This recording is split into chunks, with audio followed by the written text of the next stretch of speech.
What's up, guys? The Snowman here talking tennis today. The fourth and final Grand Slam of the 2023 tennis season is here. So I've got my women's US Open draw preview. If you want, you can check out my men's preview too. Subscribe to the Snowman Sports Media for more tennis and other sports content. But I'm very excited for these women's US Open matches to begin. We're going to go through the draw and take a look at some of the best matchups and make some predictions for this 2-week event. Let's take a look at this women's field of 128 players at the 2023 US Open. First quarter of the draw here, and our world number one, Iga Swiatek, leads the way. She's quietly had another tremendous season, 4 titles this year, including in Doha and Roland Garros. More impressively, it's been an extremely consistent season for Swiatek.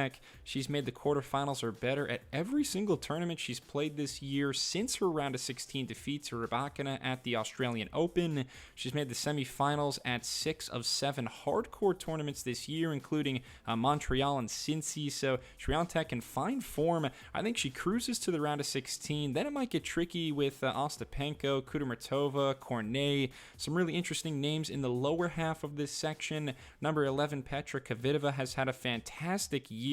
Such a mesmerizing ball striker when she's in a great rhythm. How about former world number 1, Caroline Wozniacki, making her return to the Grand Slam stage after becoming a 2-time mother? She hasn't played in a major since the 2020 Australian Open, so 3.5 years out of the game for Wozniacki, but she's always played well in New York, a 5-time semifinalist or better. We've got the 2021 Aussie Open finalist Jennifer Brady, and number 6, Coco Gauff at the bottom, fresh off the biggest title of her young career, winning in Cincinnati, her first 1,000 level title.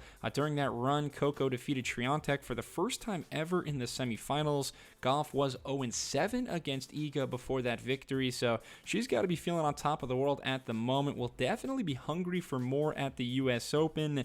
There's not a lot of players who step onto the court against Swiatek and feel like they have a chance of winning, but Gauff now one of those players. Let's take a look at the second section of the women's draw. Last year's Wimbledon champ and current 4-seed Elena Rybakina leads the way here, although she's never been beyond the third round of the US Open.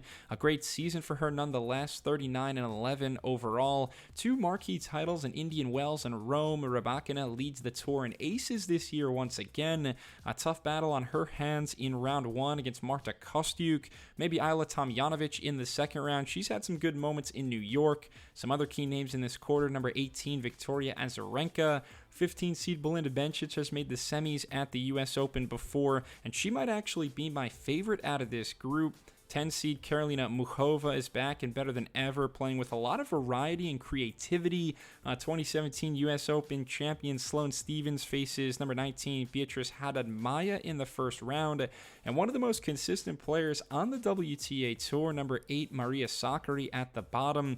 She just hit 100 consecutive weeks in the top 10 of the rankings.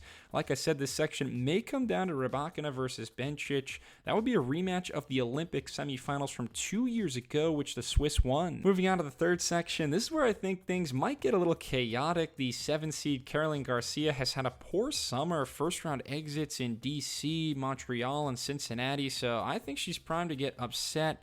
Potapova and Alexandrova, the Russians, seeded 27 and 22 respectively. I would love to see an all-Canadian battle in the second round between Leylah Fernandez and Bianca Andreescu, both players best known for their runs in New York. Fernandez making the final in 2021, Andreescu beating Serena and winning the title in 2019. We've also got our reigning Wimbledon champ, the 9-seed Marketa Vondrousova, and I want to talk about number 26 Elina Svitolina for a sec. For her to be seeded already just a few tournaments back from giving birth, it's amazing. Svitolina made the quarters at Roland Garros, semis at Wimbledon. She seems to be playing with tremendous confidence and freedom nowadays. Wouldn't shock me at all if she made the final 8 or final 4. She's picked up right where she left off. And then number 3, Jessica Pegula, plays Camila Giorgi in the first round. Pegula, the favorite on paper in this section. A career moment for her, winning Montreal a few weeks ago, knocking off Swiatek and Gauff, only losing 1 game in the final to Samsonova. Pegula playing really impressively right now. She's the odds-on 5th favorite to win the whole thing, but maybe that's doing her a disservice.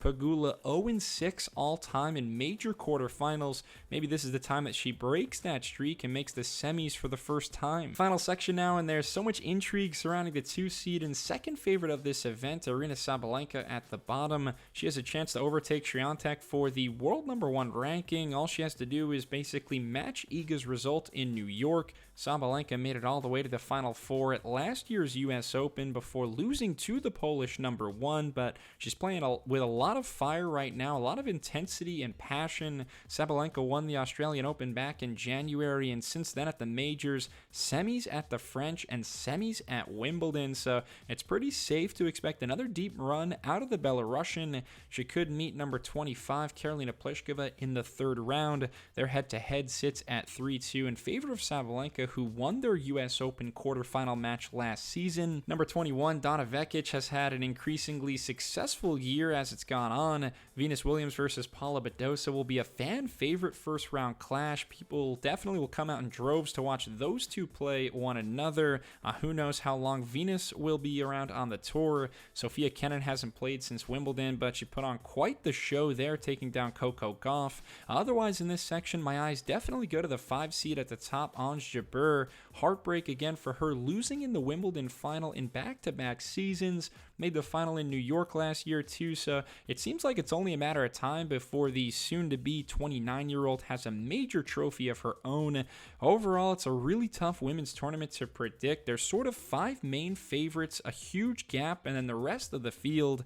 Certainly the top 4 seeds will all fancy their chances, and I can't dispute that. You know, Rybakina, Swiatek, Sabalenka, they're definitely the big ones to watch, but one deep dark horse to look out for at 66-1, the odds. Belinda Bencic, someone definitely to keep an eye on. I think she could have a massive run in New York. That about wraps up my women's U.S. Open draw preview. Please leave a comment. Let me know what you think about my analysis and who you have winning the U.S. Open this year. As I mentioned before, please take a look at my men's draw preview too if you're interested. And as always, subscribe to the Snowman Sports Media for much more. Cheers.